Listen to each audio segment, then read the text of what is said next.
Hi, my name is Molly. Some of you know me, some of you don't. For those who don't know, I am Marty's daughter. Now I know you're thinking and looking at me right now that I look just like my mom. Thank you. That is a much welcome compliment to me. And Mom, it's a compliment to you too. I just want you to know that. Anyway, when my mom told me that she was going to be throwing a birthday party for herself, for 62 years young, I thought, here we go again. Do these people really know that it's her throwing her birthday party this time? She's notorious for surprising people, and I remember 18 years ago she sure did her own 44th birthday. It's her favorite number. She threw her own surprise party, and the surprise was she threw it herself. She didn't have to hide it from anybody. She was just really thrilled that so many people were there to celebrate her, and I'm sure there have been many people that have come by, and many more people to come. But when she said she was doing a roast, I'm thinking, a lot of the stories that I have to tell, I don't think she'd want me to repeat. So I had to play it really safe. My mom, she's not a bad lady, but there are some times we're all human, and I think that we just sometimes get a kick out of certain things that I don't think I should share. Anyway, when she asked me to do this roast for her, I'm thinking, gosh, I've really got to dig down in the archives for some stories. Most of the times we laugh are really impromptu and things that I need to be writing down and memories that I have of my mom, but that people wouldn't necessarily maybe find humor in, because my mom and I really have the same personality. I think that the strangest things are humorous, but nobody else would really get them. So I figured I would look at a couple of things, or think back on a couple of things that I think that you all would enjoy. So I thought, oh gosh, I've got to do this roast. I've got to do a roast. Oh my gosh, I've got to do a roast. The only real roasts that I've ever seen were the old Dean Martin, recently Joan Rivers, not good.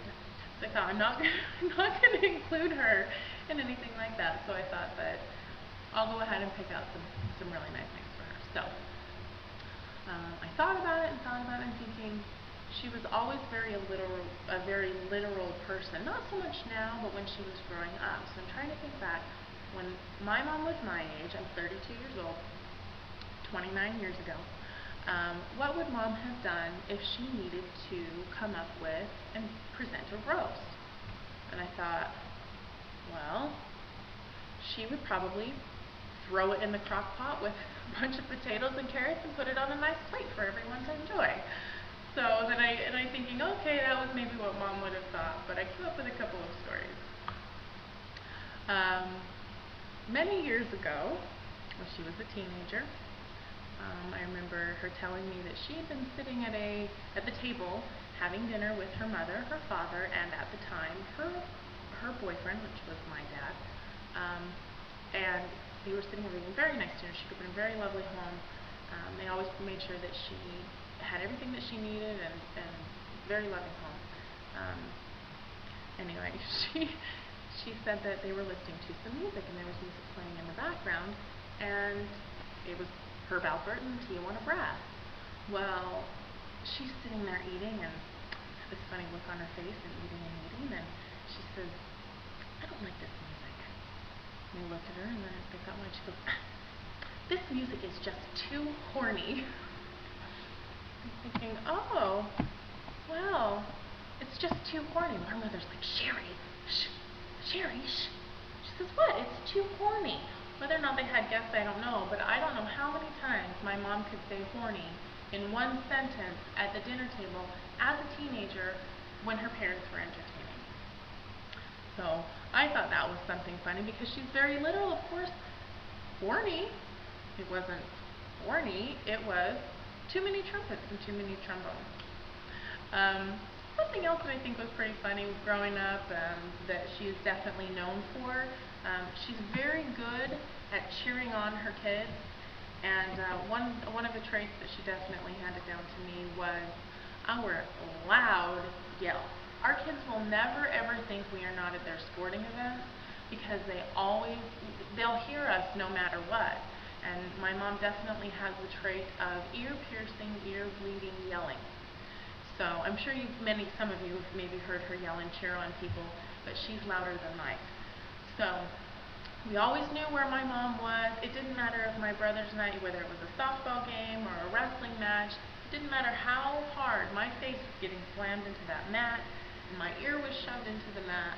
I always knew where my mom was because I'd look up and I'd see her and she's going crazy in the crowd with our biggest video camera ever, and she had there was no one around her. No one was around her. No one could sit by her, and you knew it got really bad when she's so loud. The other kids' parents would ask if your mom's coming to the wrestling match or to the track meet because they wanted to know if they needed to bring their own earplugs. I used to tell them, you don't need to bring earplugs, that's okay. My mom brings her own. She brings her own earplugs. Ask her about her earplugs. I'll guarantee she's probably got a pair in her pocket. So, but I love my mom. There was never a time when I thought she wouldn't be there, whether I saw her walk into our sporting events or not. I knew I would hear her at one point or another. And like my children, they know that we are there to support them, which is wonderful. A couple of other things here that, you know, maybe there's one thing that is another story to her. Now, she asked that I not embarrass her, but I'm sorry it can't be a roast without some type of embarrassing moment. Again, I was not there. I was not even thought of. She was a teenager. One thing our mom made us do growing up was we would clean out the bathroom. Anytime we cleaned up the bathroom, of course you do your sinks, the floors, the toilets, yada yada. We were always told, because this is how she was brought up, to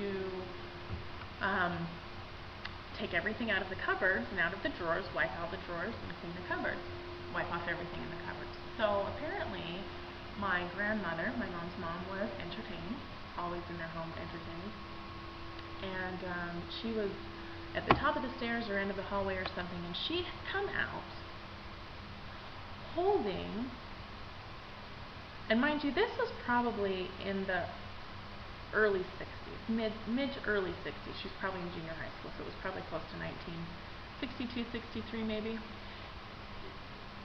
She comes out of the bathroom holding a bottle of vinegar. Now, for some people, and the women will understand why in the bathroom you would have a bottle of vinegar. Of course, for hygiene purposes. Now, when you come out of the bathroom, when she came out of the bathroom, she's holding up the bottle of vinegar, and my water. She's holding up the bottle of vinegar, and she's like, Mom, what, in front of all of her friends, mind you, why do you have this bottle of vinegar? What are you doing, making salads in the bathroom? I mean, come on, vinegar, oil, you're making salads in the bathroom? And I wish I would have been a fly on the wall, because if I could have seen her mother's face, I mean, I'm sure she probably said a few choice words to my mom and maybe whip-stitched her right out of that hallway or up the stairwell or however their house was designed. I thought, oh my gosh, I would have died. But you know what? Only from my mom. Only from my mom. And I'm sure there's probably hundreds of other stories that we could tell about my mom and that you all have your own stories too. But I just want to make sure that you guys understand, I love her. She's amazing. And Mom, I miss you, and I love you. Happy birthday. I'll see you in a few weeks. Bye.